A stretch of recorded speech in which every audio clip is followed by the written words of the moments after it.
Hello दोस्तों। तो जिस ईडी को लेकर, जिस इनकम टैक्स को लेकर जो विपक्ष है वो मोदी सरकार पे हमेशा निशाने साधता रहता है कि भैया उन्हें परेशान किया जा रहा है, उनके नेताओं को परेशान किया जा रहा है, उन लोगों को गिरफ्तार किया जा रहा है झूठे झूठे केस लगाकर। तो जब ईडी और इनकम टैक्स इतने पावरफुल हैं तो क्या कोई ऐसा भी है जो उन्हें मना कर सकता है उनके सामने पेश होने से? अगर ऐसा है तो क्यों है, किस बिना पे वो मना कर पाते हैं? क्या ऐसा कानून है कि कोई नेता ईडी के सामने प्रेजेंट नहीं हो रहा है? और अगर ईडी उनके खिलाफ कोई एक्शन नहीं ले रही है या कोई एक्शन ले सकती है तो वो क्या है? तो देखिए, हम बात कर रहे हैं अरविंद केजरीवाल की, जो दिल्ली के सीएम भी है और आम आदमी पार्टी के चेयरमैन भी है, प्रेसिडेंट आप कह सकते हैं। तो ईडी ने फिर उन्हें एक नोटिस जारी किया है कि उन्हें उनके सामने होना है, जो पिछली बार भी किया था जब वो नहीं हुए थे।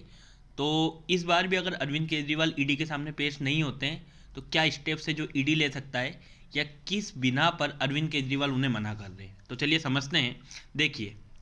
जो इन्फोर्समेंट डायरेक्टरेट है ईडी, उन्होंने मंडे को नए समन इशू किए हैं दिल्ली के चीफ मिनिस्टर अरविंद केजरीवाल को उनके सामने पेश होने के लिए। और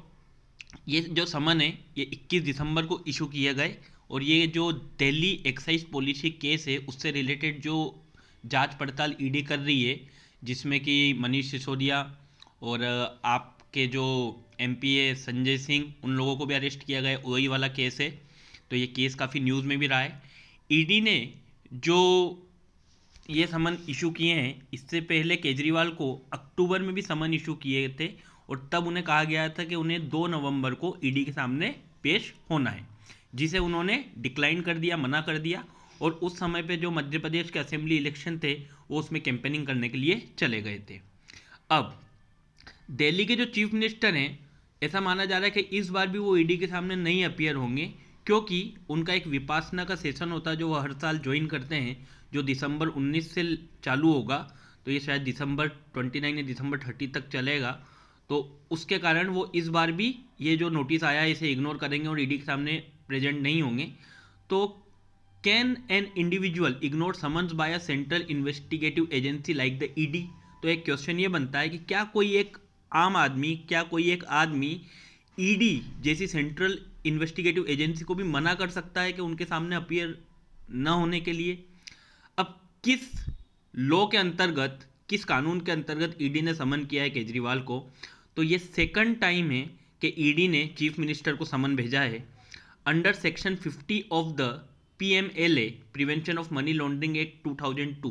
तो जो prevention of money laundering act है 2002 का, उसके सेक्शन 50 के अंतर्गत anyone who is summoned is required to appear in person और through their authorised agents before investigators. तो कोई भी व्यक्ति अगर किसी को समन किया जाता है सेंट्रल इन्वेस्टिगेटिव एजेंसी के द्वारा, तो या तो उसे इन पर्सन, मतलब या तो वो खुद उनके सामने अपीयर हो, या अपने किसी ऑथोराइज्ड एजेंट के थ्रू भी वो इन्वेस्टिगेटिव एजेंसी के सामने अपीयर हो सकते हैं, मतलब अपनी बात रख सकते हैं। जो प्रिलिमिनरी कंप्लेंट है जो ईडी ने फाइल की है, जिसे चार्जशीट की तरह ही माना जाता है, वो जो दिल्ली कोर्ट में उन्होंने फाइल की है, ईडी ने ये क्लेम किया है कि जो केजरीवाल है उन्होंने वीडियो कॉल पर एक एक्यूज्ड है जिसका नाम है समीर महेंद्रू, उनसे बात की थी, और उन्हें कहा था कि वो जो एक को एक्यूज्ड है इसी केस में, जो एक और अपराधी के तौर पे जिन्हें मतलब को एक्यूज बनाया गया है, जो कि आम आदमी पार्टी के एक लीडर भी हैं जिनका नाम है विजय नायर, उनसे वो कांटेक्ट में रहे, जिन्हें कि केजरीवाल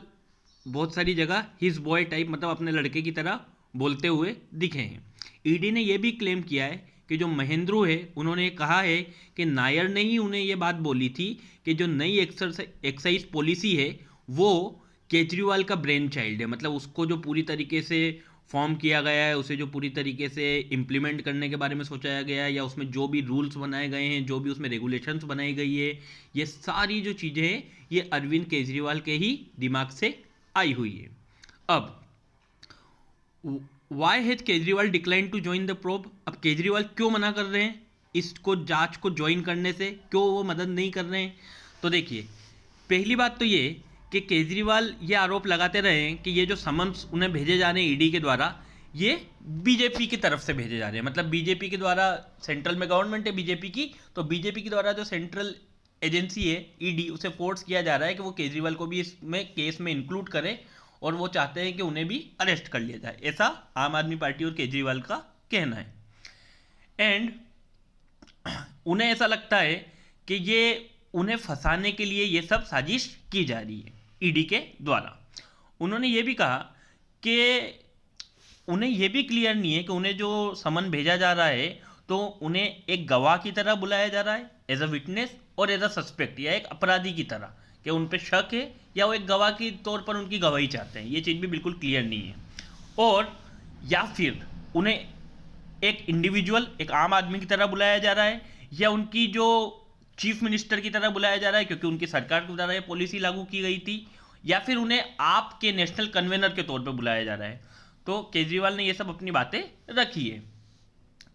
अब उन्होंने जो इन्वेस्टिगेटिव ऑफिसर है उनको ये भी बताया, ये भी बोला है कि भैया जो आपके रीजंस है ये काफ़ी अनक्लियर है, काफ़ी मोटिवेटेड समन से ऐसा लग रहा है कि आप किसी के कहने पे ये सब कुछ कर रहे हैं, और उनके द्वारा ये कहा गया कि ये गैर कानूनी है, ये कानून की हद में नहीं आता है। देखिए, इस समय जो आपके राज्यसभा एमपी हैं आम आदमी पार्टी के संदीप पाठक, उन्होंने रिपोर्टर्स से बात की और उन्होंने बताया कि भैया ये जो फ्रेश नोटिस आया है इसको लेकर जो लीगल ओपिनियन है, एक कानूनी सलाह मशवरा किया जाएगा और उसके बाद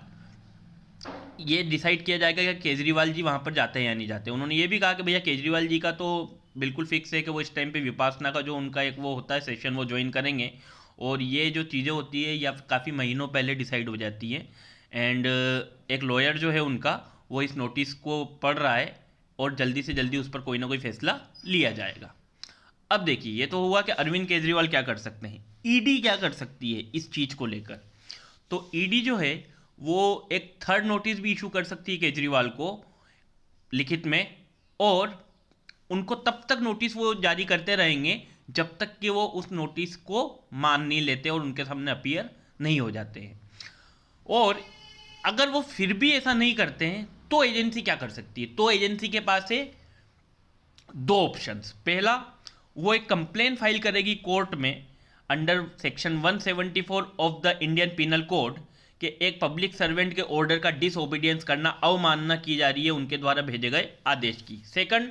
जो इन्वेस्टिगेटर्स हैं वो डायरेक्टली उनके रेसिडेंस पे पहुंचेंगे, उनसे वहां पर सवाल जवाब करेंगे और वहां पे अगर उनको कोई कॉन्क्रीट एविडेंस मिलता है तो उनको अरेस्ट कर लिया जाएगा। अब ये एक्साइज पॉलिसी का केस क्या है, तो देखिए, जो दिल्ली के चीफ सेक्रेटरी है नरेश कुमार, उनके द्वारा वहाँ के जो लेफ्टिनेंट गवर्नर हैं विनय कुमार सक्सेना, उन्हें जुलाई 2022 में एक रिपोर्ट सौंपी गई जिसके अंदर जो दिल्ली की एक्साइज पॉलिसी है उसमें किस प्रकार प्रोसीजरल लैप्सेस हुए हैं, किस प्रकार से उसमें कमियां खामियां हैं,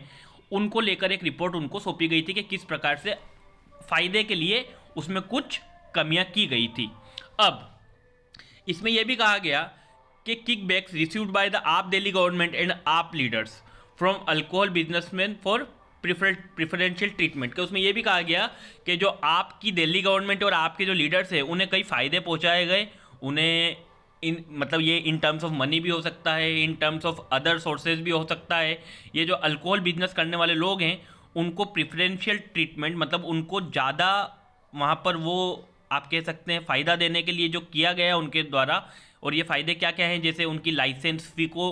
एक्सटेंशन करना, जो पेनल्टीज़ लगती है उस पर उनको छूट देना, इस प्रकार से जो भी चीज़ होती है। और ये सब चीज़ें क्यों की गई आम आदमी पार्टी के द्वारा या उनके लीडर्स के द्वारा उस टाइम पर, ताकि अर्ली 2022 में जो पंजाब और गोवा में असेंबली इलेक्शंस हुए थे उसमें उन लोगों को फ़ायदा मिले। So this is all about this particular topic. ये जो आपके सामने आर्टिकल हमने रीड किया, ये इंडियन एक्सप्रेस जो न्यूज़पेपर है उससे हमने लिया है। अगर आपको ये वीडियो अच्छा लगता है तो प्लीज़ हमारे वीडियो को लाइक कीजिए, शेयर कीजिए और हमारे चैनल को सब्सक्राइब कीजिए। Thank you so much.